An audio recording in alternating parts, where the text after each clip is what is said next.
Hey, everybody. Good morning or good afternoon, depending on the time zone that you're joining us from. Happy to welcome you to our second Bright Start Tennessee Network Lunch and Learn. This is our monthly peer learning forum for the Bright Start Tennessee Network. We're really trying to, with this, facilitate conversation around a shared problem of a related goal from Bright Start Tennessee Network, whether it's the goals, the strategies, the operations. We also want to make sure this is a time where we're sharing pertinent and relevant information for you. And this is also a time that serves as networking. We've got a great conversation teed up for you today. A few things that we'll cover as far as logistics to get out of the way right away. Feel free to go ahead and drop your name and your organization in the chat, just to kind of prove that you were here, start that conversation, and feel free to ask questions as you go in the chat as well. We ask that you would keep yourself on mute until we kind of get to that Q&A part. Also would love to see you on video as much as possible. Understand that this is a lunch and learn, and if you need to turn that video off for a little bit, that's fine too. But when we do have the Q&A part, would love to see your faces, if that's possible. This is shifted to a meeting format instead of a webinar format, and we would love to make sure that you're contributing. Your contribution is critical to this conversation, and we want this to be a dialogue kind of amongst all of us. For those of you joining now, you would have heard the automated voice saying that this is a recorded conversation.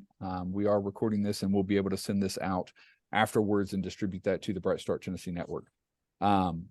I'm Jonathan Schoonover. I'm the Senior Vice President of Strategic Practice with Tennesseans for Quality Early Education.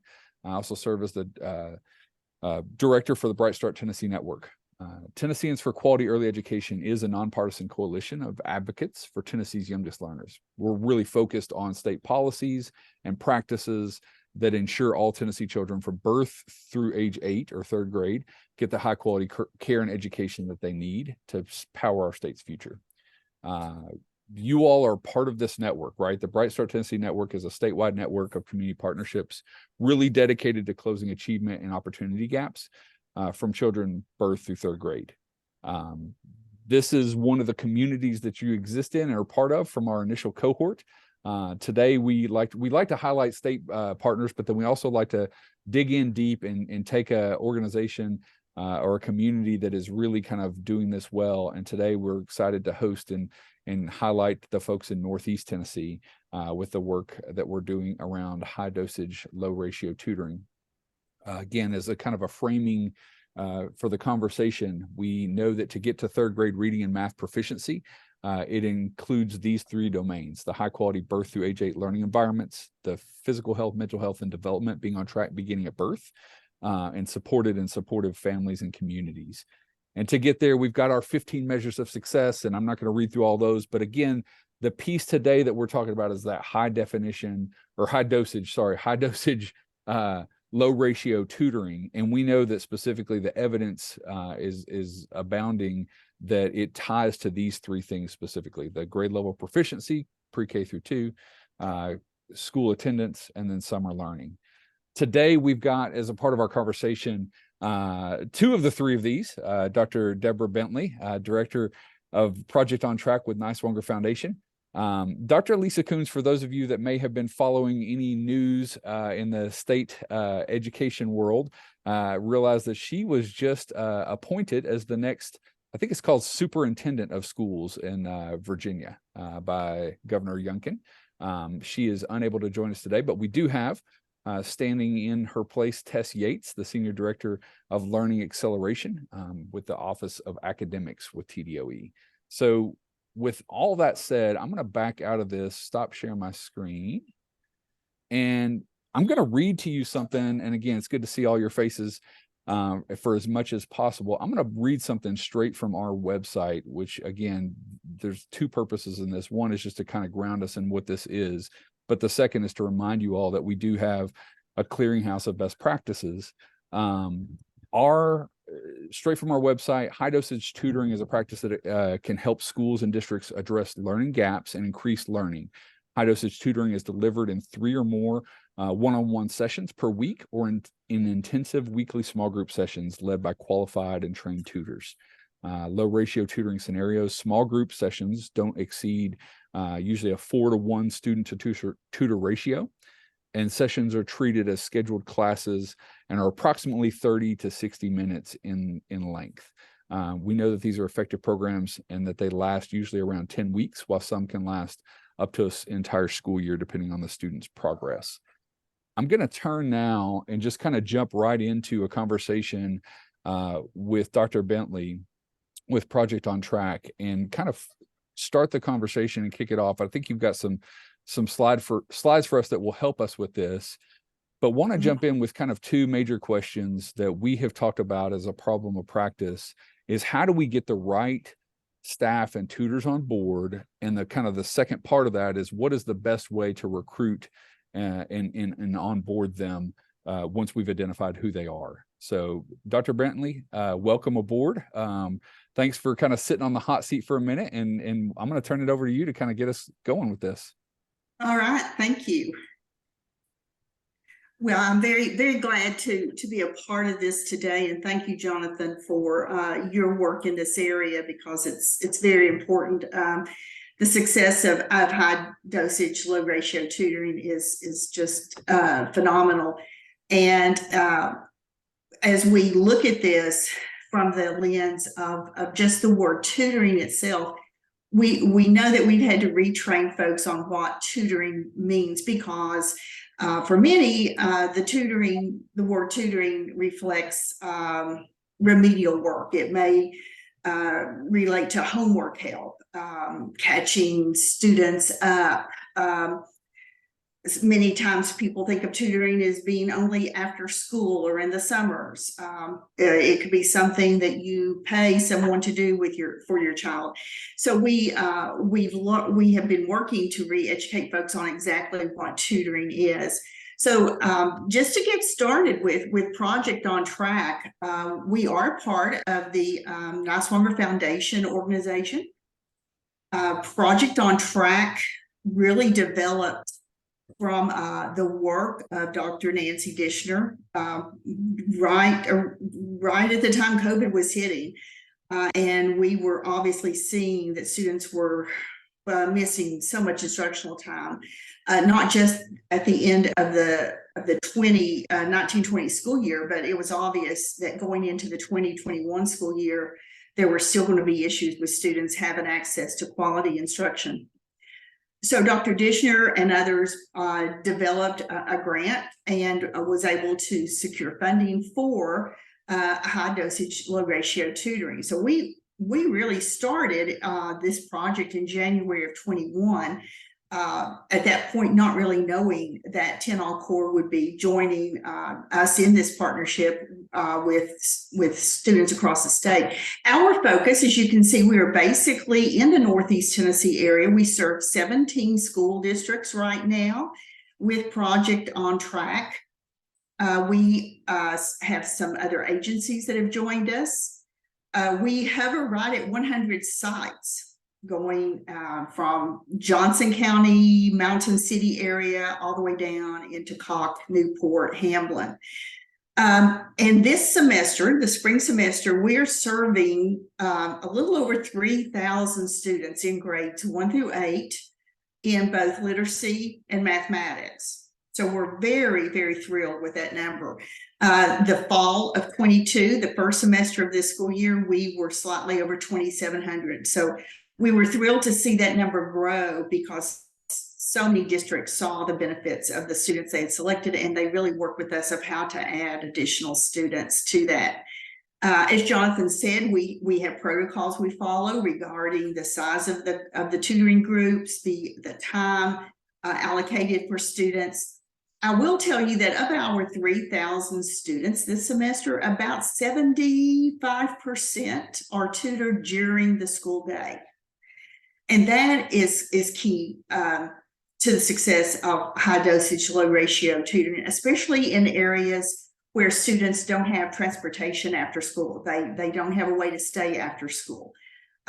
When you talk about at least two 30-minute sessions per week for 12 weeks, which is our standard for Project on Track. Many families cannot commit to 2 afternoons a week, especially if students are in sports and other things after school. So the best results are definitely when you can bring those students into tutoring sessions during the school day.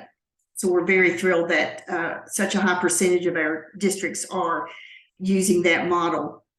So how do we choose the right tutors for Project on Track? And obviously that is the key.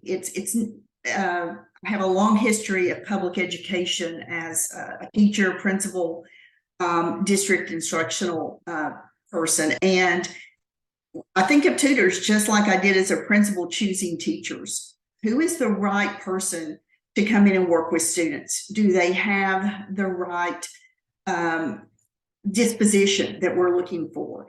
Are they committed to this work?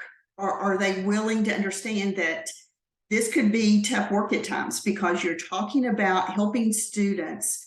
We're really working to level the playing field for students who participate in our tutoring project. So do they have the right goals of working with us? Do they see the vision of the work here just like we do? So to tell you a little bit about how we looked at what types of tutors would be very effective with Project on Track, we were able to provide to our school districts this table to help them think about the tutors. One thing I do want to say up front is with Project on Track, we do not hire the tutors. Our school districts choose the individuals with whom to work with their students. What we do is we reimburse and compensate the district for those tutor salaries. And that's very important because early in this process, and also, stepping back into my role as a principal and instructional district director, I would want to have the right person in these classrooms or in these schools based on what I needed and what I saw as the value. So having the ability from the district level to choose those tutors is very important. So we look at some different tutor types, and as you look at this, you can see certainly certified teachers are excellent tutors. Why? They already have that commitment. They've had great training. They've worked in these areas of instruction in math and oral literacy. And also they have credibility in the eyes of the community. They're there. They're already working with children during the day, but they can also serve as a tutor as well. Retired teachers are excellent tutors. We currently with Project on Track, we have somewhere around 250 tutors, and I would say 40 to 50 of those are retired teachers. Again, they're committed to teaching and learning. They have had a great career, most likely in that school or community, and they're able to dedicate that time per week. What retired teachers have told me when I've gone in and enjoyed visiting their classes is I was not ready to give up working with children. I just didn't want the 50 to 60 hour work week. I really like not having to do bus duty. I love not having to stay after school for long meetings. But I do have this desire to continue to work with children, and having the small groups of 3 students or even 4 if they're middle grades tutors, they love it. But again, they have a great reputation in that community. Another large group of tutors for Project on Track are instructional assistants, paraprofessionals, or other support staff. Again, many of these folks are already in the school district. Remember, they're hired by the district. They already serve as an instructional assistant or a paraprofessional. So they have a great understanding of that community. They have an understanding of how the school operates. And many of them already serve in different intervention programs, such as response to intervention. Some are assistants who've been hired to work with certain areas of focus for early literacy. And so the school has carved out time for them to also serve as a project on track tutor. So they also bring a great wealth of background knowledge. College graduates, we have some tutors who have a degree, not in education, but in some field, but they have chosen to join this work as a tutor as well. And they like the new challenge of stepping into education where they really haven't pursued in their college degree. We are very blessed here in the Upper East Tennessee area to have several universities at our disposal. And with that comes the opportunity to tap into their education departments, their College of Educations, and say, do you have individuals who would love to go into schools and tutor either before, during, or after school? So we have about 24 tutors who are currently they're in college, they're working on a degree in education, they want to be a teacher. They see this as an opportunity to get into a field and work in an area that they normally wouldn't have that exposure to in their College of Education. They see it as a great way to, again, develop some skills in tutoring that would also be very helpful in an interview for a teaching position, to say, I also served as a tutor, a high dosage tutor, and also have that opportunity to experience the different materials. And we're very thrilled with that.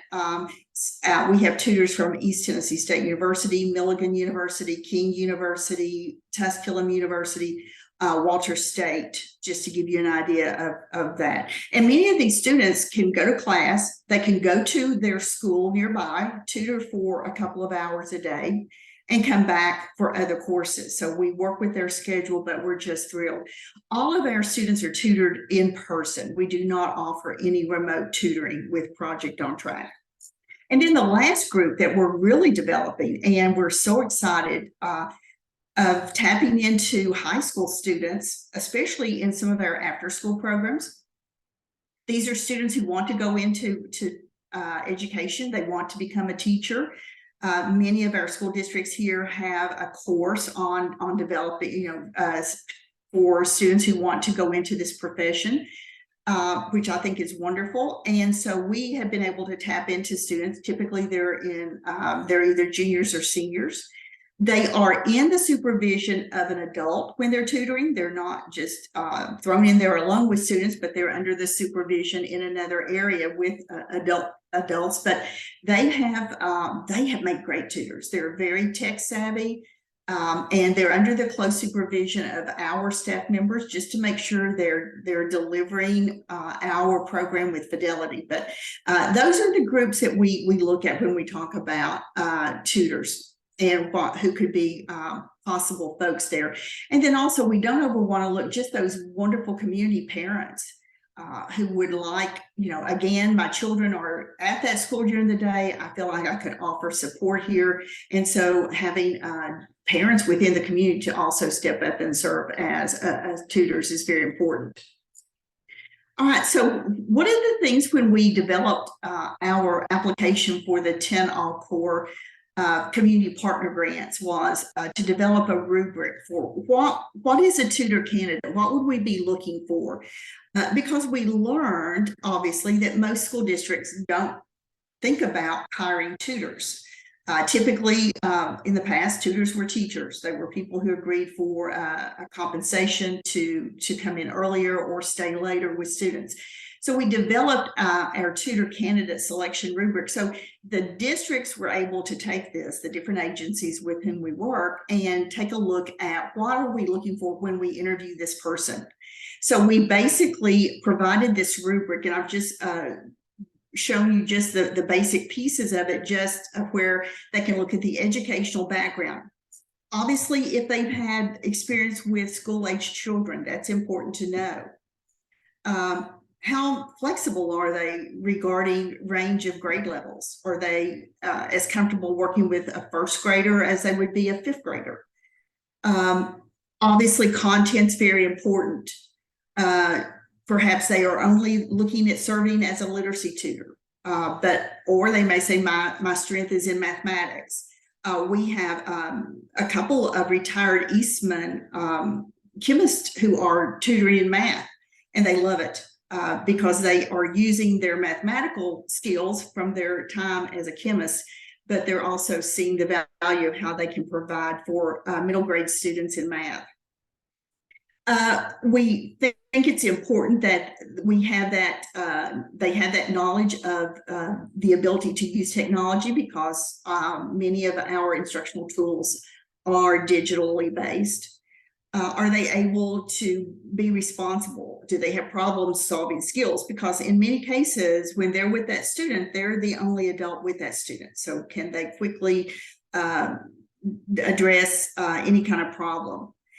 Interaction with students and families. Certainly we want individuals who are organized and motivated to do this work. Of course, the big thing for school districts is, when are you available to tutor? Are you only available after school? Could you be available in the afternoons, early afternoons? So knowing when that candidate could come in and work with students.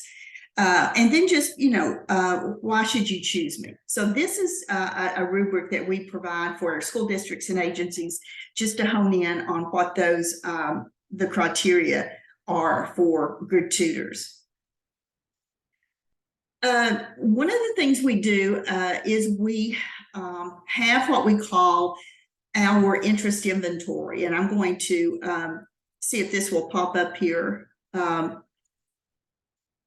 But in order to secure people who are interested in tutoring, because we don't know everyone that might be interested. Obviously, school districts who post these positions know that interest, but we have also found that this has been a very good tool through our project that we can send out. We communicate this regularly through our social media. We have communicated through our school districts, through the universities with whom we work, and other agencies, retired teacher organizations.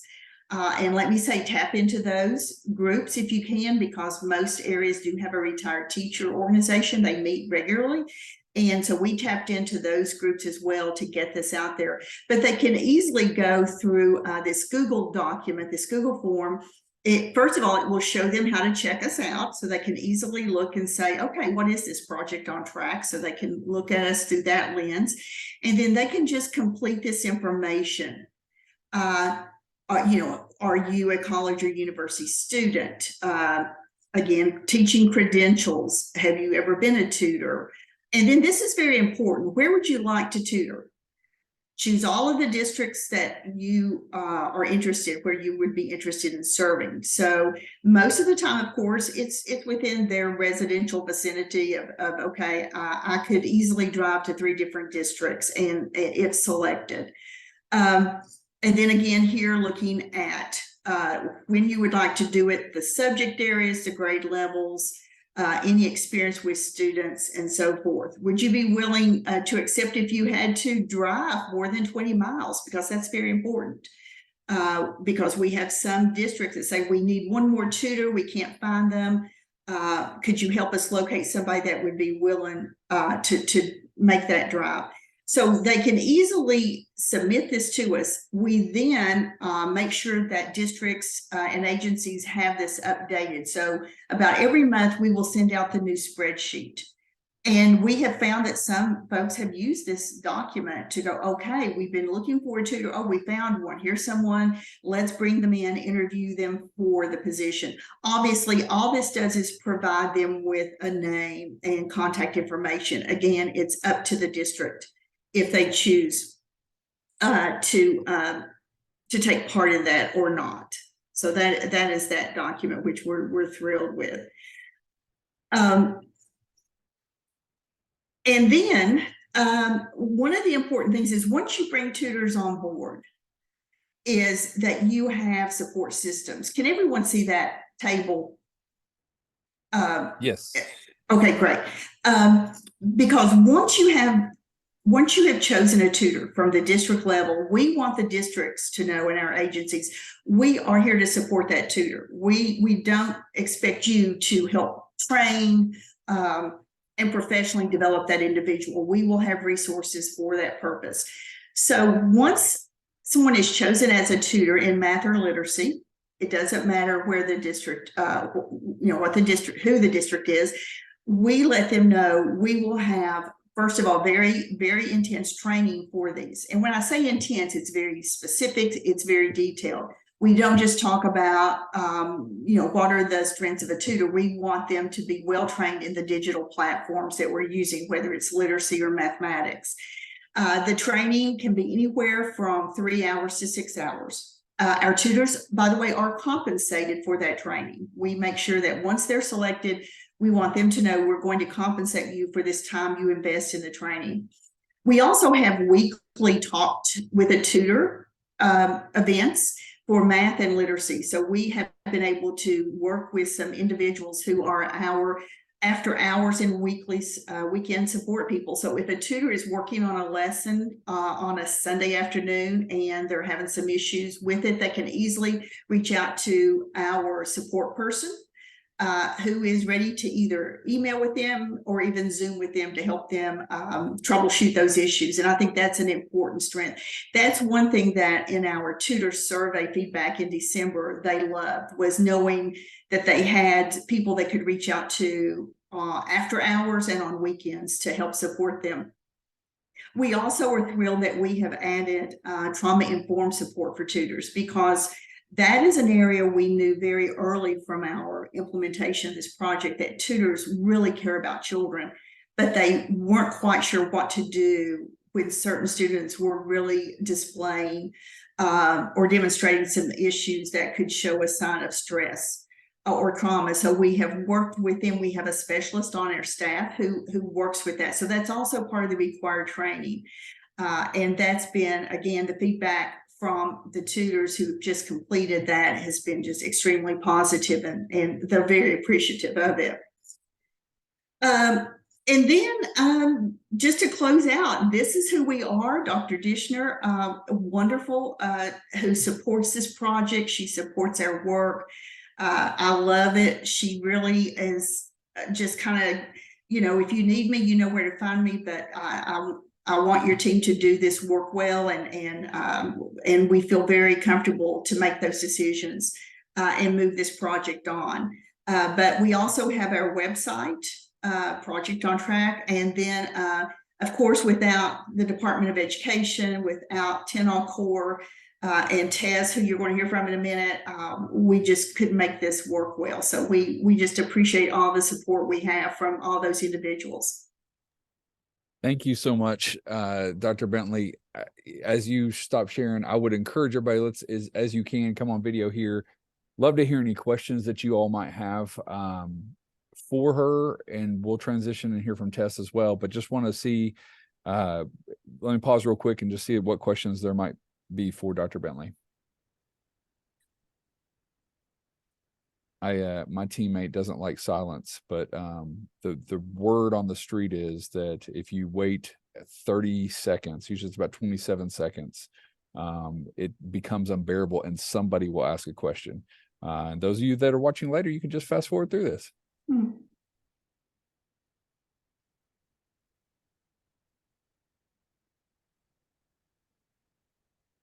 Second link isn't loading. I'll load that. I'll get that loaded in just a second. Well, you've got some time to think of it. Tess, let's turn to you now and look from a state perspective. I'd love to kind of ask more, kind of dig in more to that relationship between the organizations that are partnering here and then the district or the LEA. How do we as organizations build capacity with the school district, and what does it look like to make sure that we're best connecting the tutor into the classroom? And I've heard you guys talk about like a just-in-time approach with that. Absolutely. I'm excited to be here. I see many familiar faces on this call, and quite a few of our grant partners as well. So I get to see Nice Wonger Foundation, Literacy Mid-South, and United Way of Greater Nashville on a regular basis, working on their exciting Tennessee All-Court grants across the state.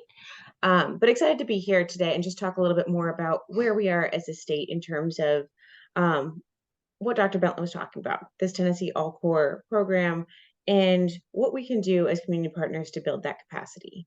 So right at this moment, we have about 50,000 students in Tennessee being tutored through their district Tennessee All Core grants. And then we have about another 15,000, 20,000 students being tutored through community partners. So this is a large scale approach and really providing that intensive intervention to students across the state. So really excited about that ability to reach that many students. But Dr. Bentley was talking about staffing. And one of the things that we are seeing across the state is districts in need of additional staffing and additional resources to reach capacity. So when we're thinking about our Tennessee All Core programs, we're thinking about those kiddos in grades 1st through 8th grade who need support in ELA and math and are kind of in that approaching category. So those students who are in need of additional intervention and acceleration strategies and additional intervention supports. So placing those students within Tennessee All Core programs to accelerate their learning. And we have students and districts across the state who are in need of this support. At this point, we are reaching about 95 districts across the state, but that's not all of our districts. So one approach that we have to increasing our capacity is these community partner grants.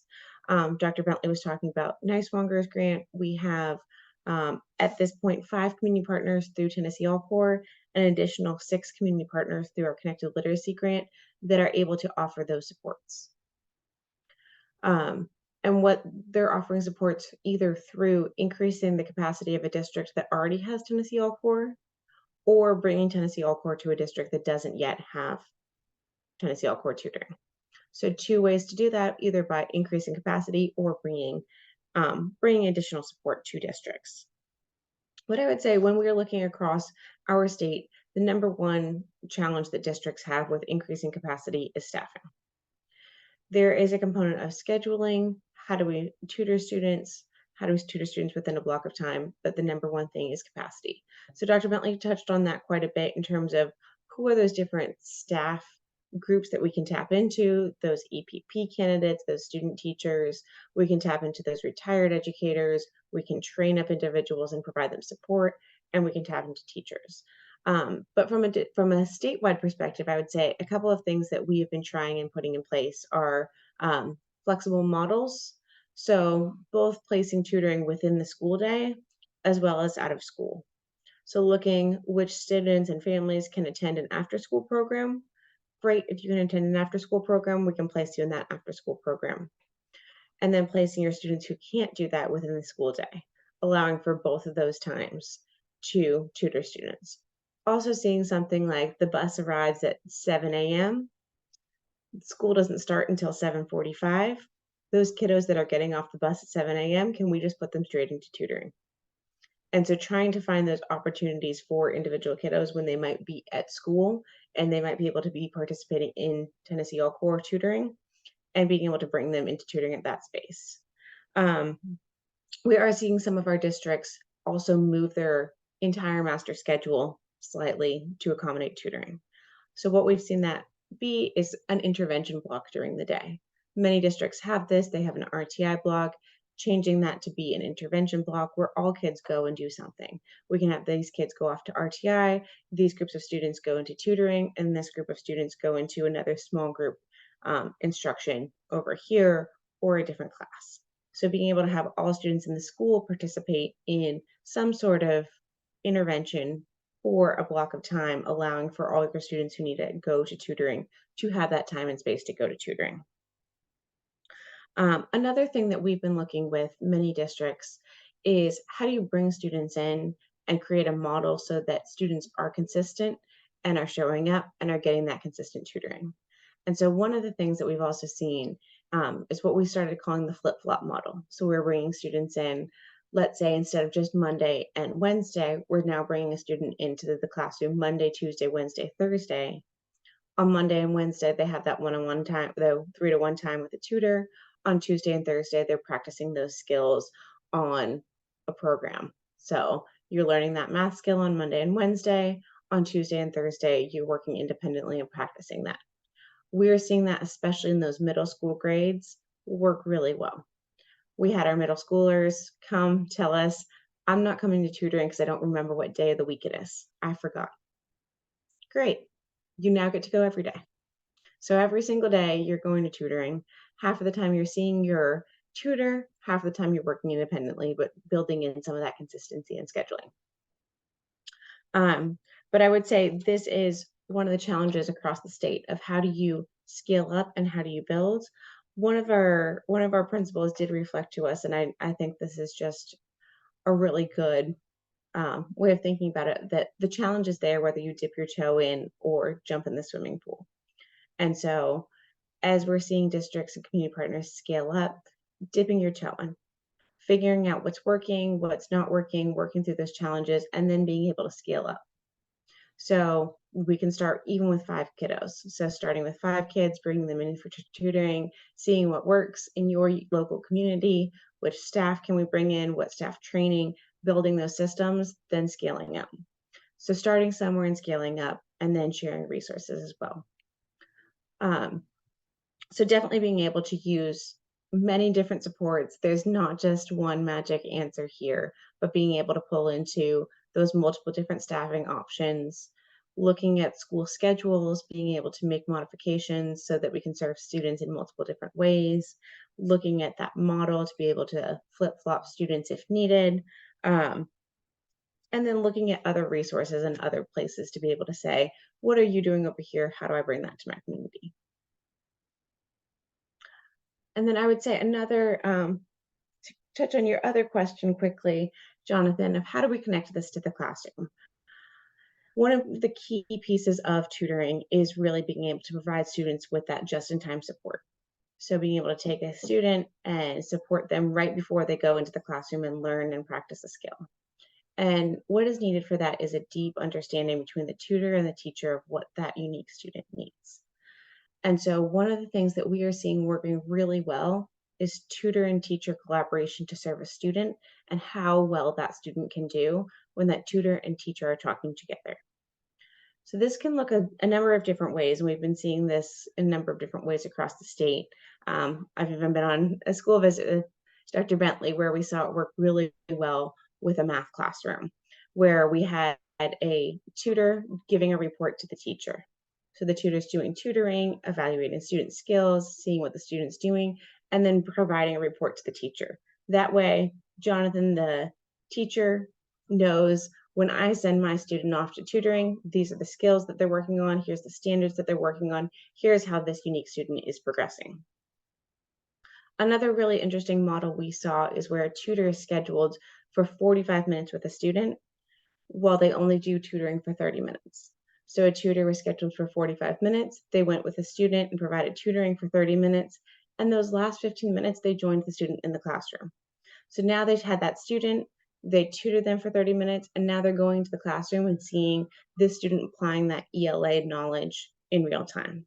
That gives the teacher and tutor 15 minutes where they are touching base, they're looking at what the student is learning, and it also gives that tutor a little bit of time to be able to say, oh, here's what we're learning in class. Okay, this is what we learned. So then the next time they pull that student, they can say, hey, this is what we learned last time. Let's continue to move here. And then a final other way we've seen working really well is that deep tutor-teacher collaboration, either through lesson planning together or touching base on a structured approach. So we've seen both Zoom meetings where all the tutors and all the tutors for, let's say, 4th grade come on Zoom once a week and they just talk what's working, how are kids doing, what are we working on, etc. Or just having that common planning time together. So again, making modifications to that schedule to allow that teacher and tutor to talk, because we know when there's strong communication and strong conversation there, we're only benefiting those students. I know we're getting close to time, No, so you're good. Jonathan, I'll let you turn it over to questions. Yeah. So yeah, questions. We do have one in the chat right away. Trying to clarify the number that you said. Was it 50,000 across the state and then another 15,000, or was it okay? So 50,000, Katie, across the state, and then another 15,000 with community projects. So 65,000 total. Yeah. Okay. Yeah. I thought you said 50, and then I thought that is really a lot. So thank you. We are really proud of the work that our districts and community partners are doing across the state. We're able to serve a lot of kids this year and going into next year, and really is phenomenal to be able to see this in practice and be able to go out and see kids and hear districts reflect how well this is working for their kids. What questions do you guys have for Dr. Bentley or for Tess? Can I ask a question? Yes, please Hey, do. I'm Brandon Hubbard Heights with Chattanooga 2.0. Real curious, I know here in Hamilton County, the district has adapted the Tennessee Foundational Literacy Curriculum Supplement for use in tutoring. But I know that particular set of lessons was more teacher facing, when designed to be a teacher facing document as opposed to a non-certificated teacher using it.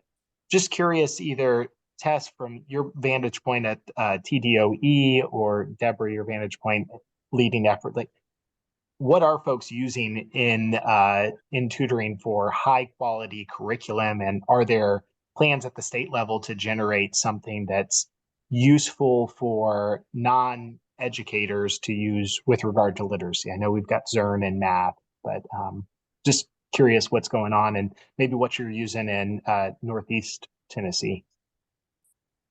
Yes, Brandon, thank you. And that is an excellent question, and it's a very important decision. When we began designing Project on Track in January of 21, that was the most important. That was only second to the choice of the tutor, was what are you going to put in front of that tutor who's going to put it in front of students. So we chose, I had some experience in Johnson City Schools with Amplify. So we chose to use what's called in-class intervention for grades 1 through 3. Students take a benchmark, or it's a placement test, if you will. We get a gauge on their early foundational skills needs. It's totally aligned to the early foundational state standards. And then it will generate a 10-day lesson for that student. At the end of 10 lessons, we assess again, or progress monitor, and we get a new set of lesson plans. So we're always monitoring and adjusting, but it gives us very clear data of what are those deficits, what are those early, phonemic awareness, if it's letter word recognition, if it's comprehension, if it's fluency. We get a really great picture for that student. Now in grades 4 through 8 literacy, we have a wonderful curriculum literacy specialist who is who taught middle grades for years in English language arts. And she literally writes the lesson plans for students in grades 4 through 8. And we focus on 3 areas: vocabulary, comprehension, fluency. Because if a middle school student is struggling in any of those areas, it is very hard for them to catch up and be fluent on grade level. So we focus on fluency, vocabulary, and comprehension. And so we choose a very high interest text for these students to read, but the tutor, it comes with a lesson plan, and it's scripted. And we did not want tutors to have to design any lessons for students. We wanted to hand them good quality materials digitally also. And it's very important that we have it aligned across all of our sites and districts, that it's very important that all tutors are using the same resources. That's great. And quickly, I'm going to jump in go for on that because, Brandon, you have teed up a really wonderful question that was spurted out of a visit with Dr. Bentley. I just dropped in the chat the new Tennessee Foundational Skills Curriculum Supplement for tutors. So came after watching tutors trying to use the Foundational Skills Supplement without that early reading training background. So this version gives tutors, here's the skill you're going to teach, here's the why, here's the how, here's what to look for, so that any tutor with some just background knowledge rather than a licensed educator with strong foundational reading skills knowledge can deliver these lessons. So that's just becoming available, just becoming public. Dropped in the chat if you want to take a look. But yes, in response to exactly what you're saying, the department has just created that to release. That's super exciting, and thanks for mentioning that. That's something we will push out far and wide to the Bright Start Tennessee Network for sure. It's something that I've been looking for a long time, right? Is that how do you take folks that are interested in helping and that they want to get on board with the science of reading, they want to get on board with just in general the approaches that the state and their school districts are proposing, and they need a little bit of support with that. So that's a great resource with that. Appreciate that. We're at time. The time flies. We limited it down to two speakers, and it still feels like the time flies. I want to make sure that we have time for further conversation around this, and would love to kind of follow up with you all if you have specific questions. We'll follow up by email. I'd ask you to do two things real quick before you leave. Look in the link real quick, the two links that I dropped in there. One, take 60 seconds. I beta tested it. It really shouldn't take you longer than 60 seconds or you're doing something wrong. Fill out the evaluation form for us just to let us know how we can improve this time.